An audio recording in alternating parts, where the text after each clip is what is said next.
करते हैं कि आप अच्छा होंगे, स्वस्थ होंगे, आप पढ़ाई में चलते होंगे और आपको विदित है कि हम आपके लिए प्रयास कर रहे हैं सही सटीक जानकारी के माध्यम से MP आबकारी आरक्षक भर्ती परीक्षा की तैयारी हेतु हम आपको PYQ प्रश्न 2023 भर्ती परीक्षा दिखा रहे हैं। शिफ्ट बाय डे बाय प्रश्न चल रहे हैं और आपने अभी तक हमारे चैनल पे जाकर विजिट नहीं किया तो विजिट कर सकते हैं, जहाँ मैथ्स का वीडियो, रीजनिंग का वीडियो, GK GS का और साइंस का अल्टरनेट एक के बाद एक मैथ्स का वीडियो, फिर GK GS का, फिर रीजनिंग का। इस प्रकार से 4 भागों को हम 2 दिन में पूरा कवर करने का प्रयास करते हैं और आप MP आबकारी आरक्षक PYQ कक्षाएं की प्लेलिस्ट 2025-26 के नाम से चैनल पे बना है, आप जाकर विजिट कर सकते हैं। सही सटीक जानकारी देना हमारा मकसद है और ये जानकारी आपको आइडिया लगा देगा कि किस प्रकार के प्रश्न एग्जाम में आए थे 23 भर्ती में, और एग्जामिनर जो प्रश्न बनाने वाला वो 23 भर्ती को प्रश्न उठा के देखेगा और 2025 में जो जुलाई से एग्जाम होना वहाँ पर आपको इस प्रकार के प्रश्न देखने मिलेगा। चलिए लेके चलते हैं।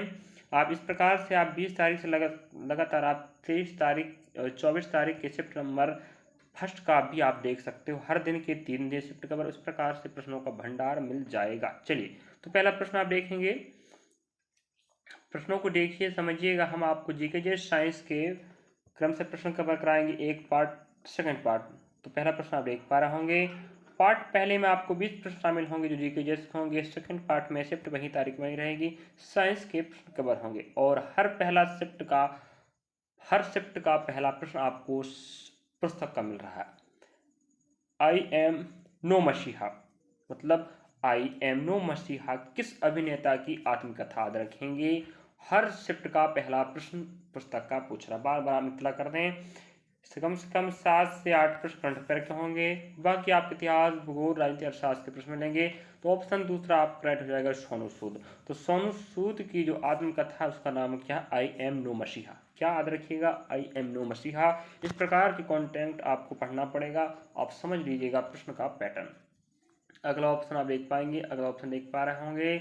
इस प्रकार से नेक्स्ट प्रश्न आप देख पा रहे होंगे, प्रश्न क्रमांक सेकंड है, कहता है शिफ्ट वही तारीख वही है। NGT याद रखेंगे, NGT ने किस राज्य सरकार को 6 महीने के भीतर सुकापाइका नदी को बहाल करने का आदेश दिया, याद रखेंगे NGT।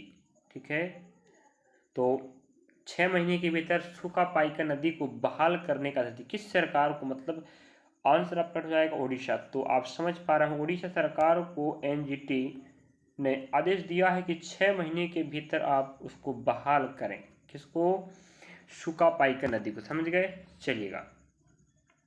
और अगला प्रश्न आप देखेंगे, ऑप्शन देख पा रहा हूँ आप लोग। अगला प्रश्न आप देख पाएंगे, प्रश्न क्रमांक 3 नंबर का कहता है हमें, संयुक्त राष्ट्र ने 12 मई को किस दिन के रूप में मनाने का निर्णय लिया है। और हर शिफ्ट में हमें एक न एक दिवस के रूप पूछता रहता है, अंतर्राष्ट्रीय स्तर का चाहे राष्ट्रीय स्तर का। तो 12 मई को याद रखना, अंतर्राष्ट्रीय संयुक्त राष्ट्र संघ ने किस दिन या किस दिवस के रूप में मनाने का निर्णय लिया, याद रखेंगे। ऑप्शन पहला, ऑप्शन दूसरा, फिर ऑप्शन बी, ऑप्शन सी आपका राइट हो जाएगा, पादप स्वास्थ्य एवं अंतर्राष्ट्रीय दिवस। तो 12 मई को संयुक्त राष्ट्र संघ ने यह निर्णय लिया है कि पादप स्वास्थ्य का अंतर्राष्ट्रीय दिवस मनाया जाएगा प्रतिवर्ष और प्रत्येक दिवस। चलिए अगला प्रश्न आप देखेंगे, प्रश्न क्रमांक चौथा, लास्ट तक बने रहेगा, आपको 20 प्रश्न देखना है जिससे आपको आइडिया लगा पाओ। शिफ्ट बाय डे बाय, स्वतंत्रता का सप्ताह भर चलने वाला अमृत महोत्सव उत्तर पूर्व महोत्सव कब शुरू हुआ। मतलब स्वतंत्रता का सप्ताह भर, जैसे स्वतंत्रता दिवस आता है तो एक सप्ताह पहले से आज़ादी अमृत महोत्सव मनाया जाता है। इसके तहत सप्ताह स्वतंत्रता के 7 दिन पहले से ही स्वतंत्रता दिवस के प्रति लोगों को जागरूक करने हेतु अमृत महोत्सव मनाया जाता है। उत्तर पूर्व महोत्सव कब शुरू हुआ, तो याद रखेंगे उत्तर पूर्व महोत्सव की बात करें।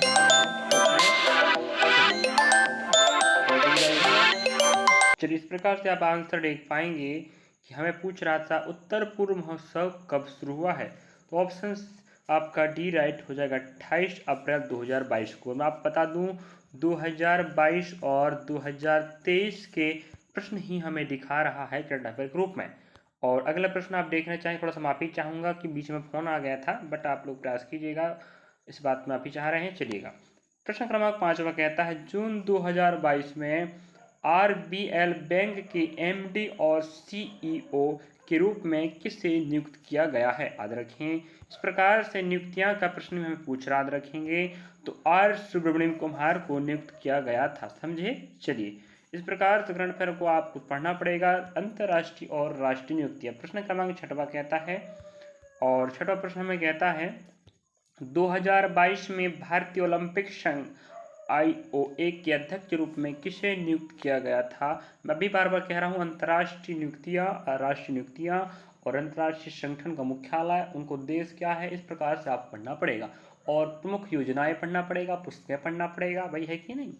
तो PT उषा याद रखें, जिसे हम उड़न परी कहते हैं, जो याद रखें भारत में एक धावक के रूप में विख्यात नाम है। इन्हें 2022 में भारतीय ओलंपिक संघ के अध्यक्ष रूप में नियुक्त किया गया था, जो प्रथम भारतीय महिला है, मतलब महिला में प्रथम है, याद रख, ठीक है। चलिए, अगला प्रश्न आप देख पा रहे होंगे, प्रश्न क्रमांक 6 नंबर का, निम्नलिखित में से किसे 4 अप्रैल 2022 को भारत के विदेश सचिव के रूप में नियुक्त किया गया था? याद रखेंगे, मैं भी बार बार बोल रहा हूँ कि नियुक्त यहाँ से प्रश्न आएगा, 3-4 प्रश्न पूछता है। ऑप्शन पहला, ऑप्शन डी आप हो जाएगा विनय मोहन क्वात्रा, जो 2022 के प्रश्न पूछा भाई, क्योंकि 23 में पेपर हुआ था तो 21-22 का पूछा है, तो 25 में पेपर होगा, मतलब समझ रहे ना।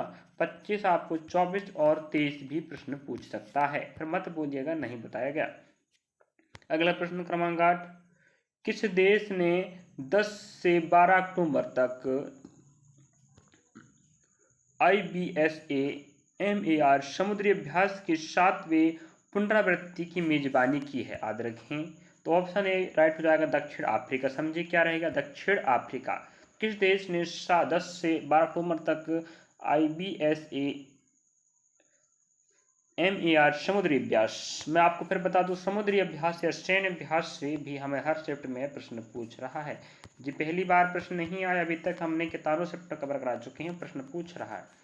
अगला प्रश्न आप देखेंगे, प्रश्न क्रमांक 9, आपको हम सिर्फ प्रश्न दिखा रहे हैं और आपको आइडिया लग जाएगा कि प्रश्न किस प्रकार से पिछली भर्ती पूछा, तो इस बार वैसे ही पूछे, लिख के रख लीजिएगा।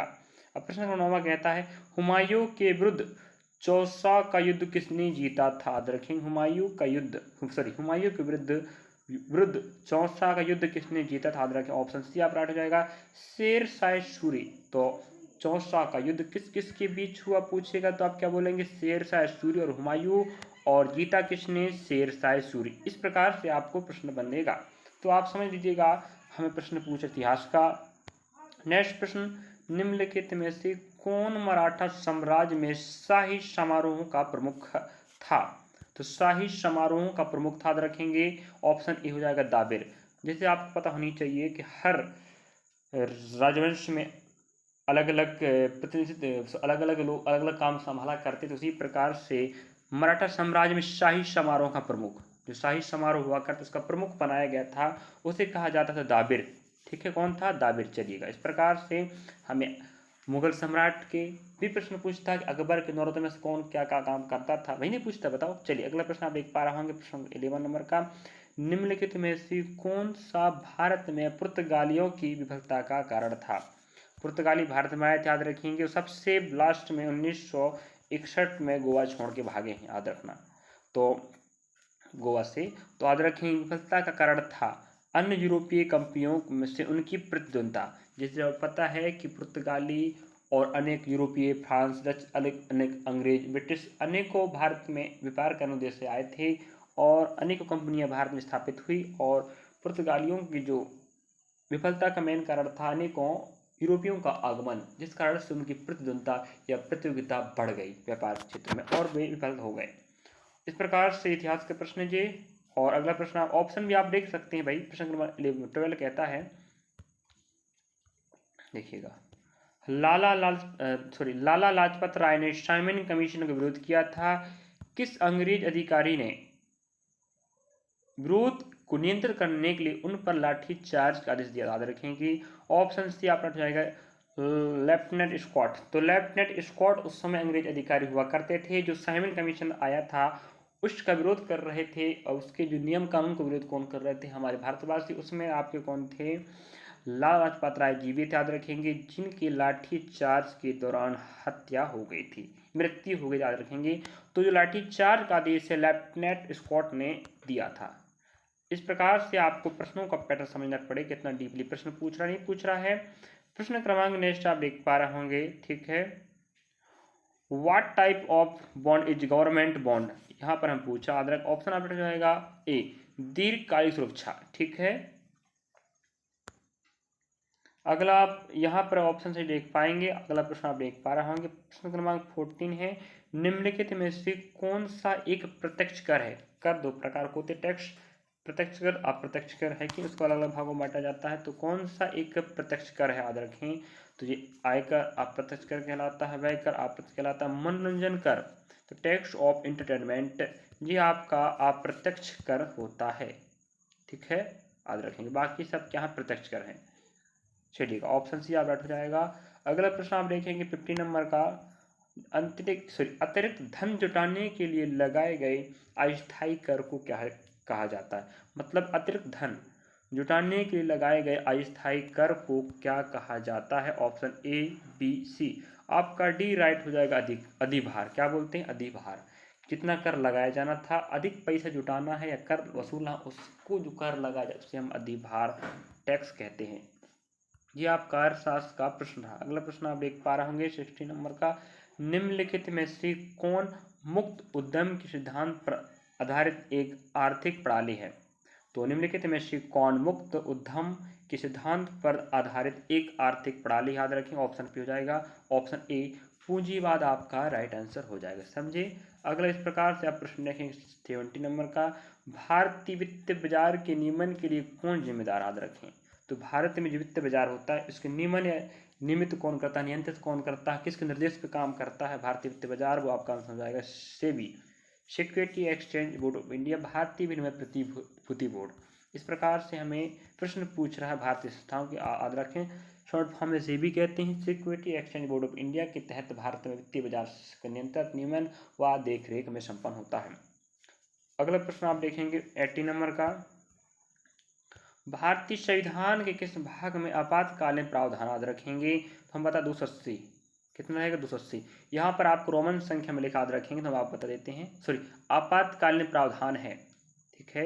जैसे आप बताएं आपातकालीन 3 प्रकार को याद रखेंगे, ऑप्शन ए आपका राइट हो जाएगा। भाग की बात कर रहा है तो आप बता दें भाग 20, ठीक है।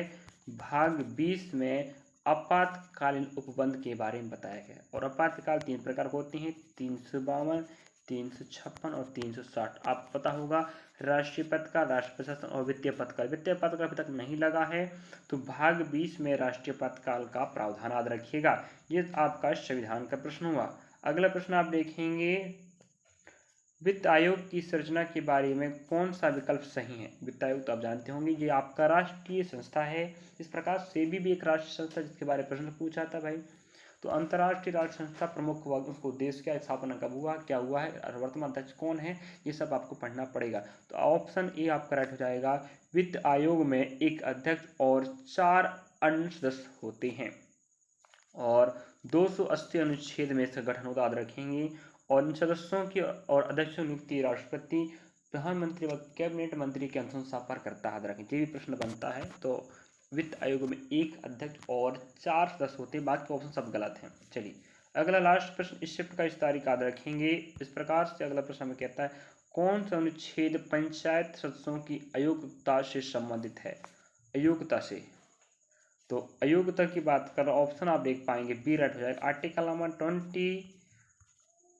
243F ग्राम पंचायत सदस्यों की आयुक्ता से संबंधित है। इस प्रकार से आप समझ पा रहे होंगे। इस प्रकार अगला प्रश्न आप देखेंगे जो आपको मिलेगा भाई, क्या मिलेगा आपको, जो आपको ये क्या मिलने वाला आपका साइंस से मिले। इस प्रकार से हमने आपके लिए प्रश्नों का भंडार लेकर आए, और इस वीडियो के माध्यम से हमने आपको टॉप 20 प्रश्न कवर कराए। उम्मीद रखता हूँ इन प्रश्नों के माध्यम से आप समझेंगे, सीखेंगे। थोड़ा सा मिस्टेक हो गया बीच में, कि बीच में कॉल आ गया था, इस बात में माफ़ी चाहेंगे। तो आपकी जिम्मेदारी बनती है आप पढ़ें और समझें, और आपको हम प्रश्न सही तरीके से समझा नहीं रहे हैं, कहने मतलब ये डिटेल नहीं पढ़ा रहे हैं, आपको बेसिक दिखा रहे हैं। प्रश्न किस प्रकार से 23 भर्ती में आया था उसी प्रकार से 25 में आएगा जी, गारंटी से कहते हैं। लिख के रख लीजिएगा, पैटर्न वही फॉलो करेगा। जो PY के प्रश्नों को देखेगा समझेगा वही आगे बढ़ेगा, याद रखें। समझ गए। मिलेंगे नेक्स्ट पार्ट में। Thank you for watching. और पढ़ते रहे लिखते रहे, हम आपके साथ हैं। इसी प्रकार से 2 दिन हमने थोड़ा डिस्टर्ब कर दिया, विराम हो गया था कुछ कारणवश। अब मैथ्स का भी रीजनिंग का वीडियो आपको अल्टरनेट 1 दिन के बाद मिलता रहेगा। चलिए मिलेंगे next part. Thank you for watching. और वीडियो अच्छा लगे तो लाइक सब्सक्राइब शेयर करना भूलें। कमेंट करें वीडियो कैसा लग रहा और आपकी सफलता में क्या हम आपका सहयोग कर पा रहे हैं। चलिए मिलेंगे नेक्स्ट पार्ट में। और शेयर करना भूलें उस विद्यार्थी को जो विद्यार्थी पढ़ना चाहता है लेकिन आर्थिक रूप से कमजोर है, वो पढ़ सके, हमारे साथ लिख सके। चलिए।